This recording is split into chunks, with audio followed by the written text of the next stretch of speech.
Hello everyone, welcome back to my YouTube channel.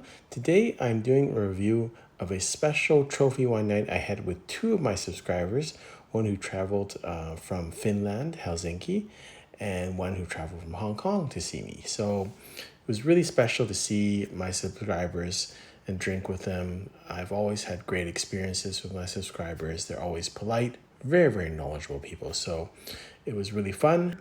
Here's a photo of the wines that we had. Short video of the bottles as you see them in order of drinking.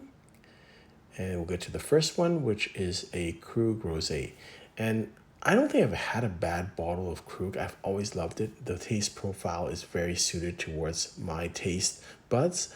I think it's really creamy. It's not overly acidic. So this is the 24th edition. It's a blend of 22 wines from 7 different years from 2006 to 2012.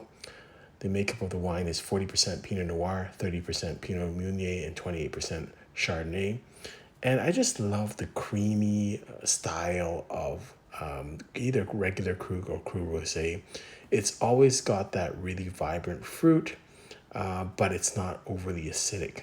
And I would call it on the kind of sweeter side. It's still fruity in terms of its taste profile, but I would say just in the middle. It's not very extra dry, but it's not overly fruity either. My tasting notes on this was apricots with creme de cassis and toasted brioche in the aftertaste. It was really creamy, and as with most Krug, they do stand up to heavier food, so we did have it with some light appetizers, but I think you could go with fish. You could probably go with most things, cheeses.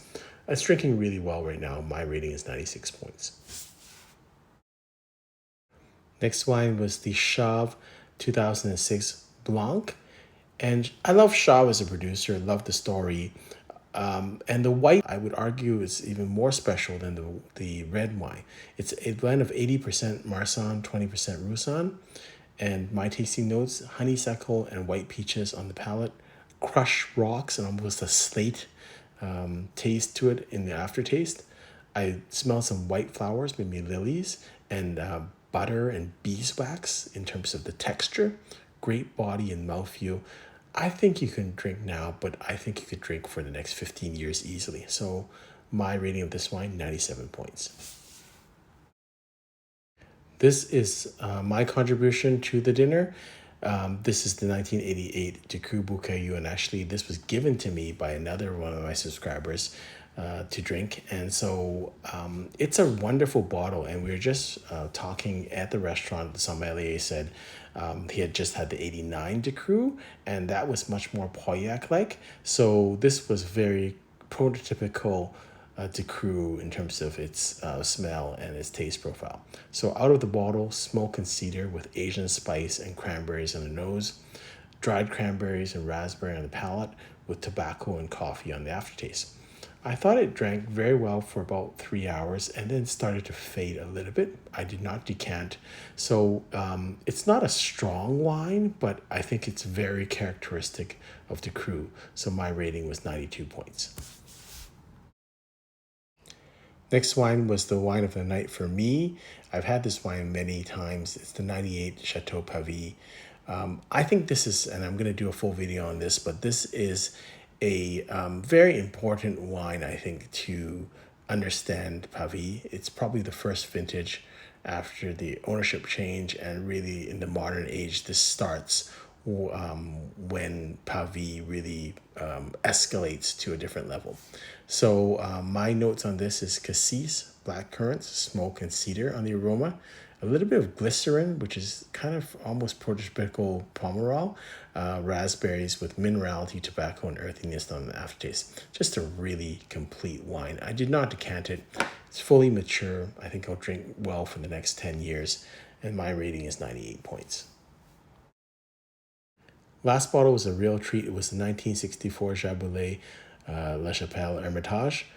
And this bottle, I've had good experiences with La Chapelle, Old Chapelle. You really have to be careful with the wine, because when it comes out of the bottle, it's almost like it's corked or musty. But don't worry, this bottle will actually kind of, once it gives you a little bit of air, it will actually firm up. So I've had that experience with quite a few bottles of old La Chapelle. So really give it time. So my notes on this: out of the bottle, a bit acidic, but it gets its second wind around 2 hours after aeration. You should not decant it, just let it slowly kind of relax. Then it becomes like spiced oak, leather, and dried meats. My rating of this wine was 93 points. And again, you might think the rating is low, but it's the experience also. It's an incredible joy to drink in 1964. Great condition of the bottle, so I really loved that experience. Hope you enjoyed this video. Until next time, happy drinking.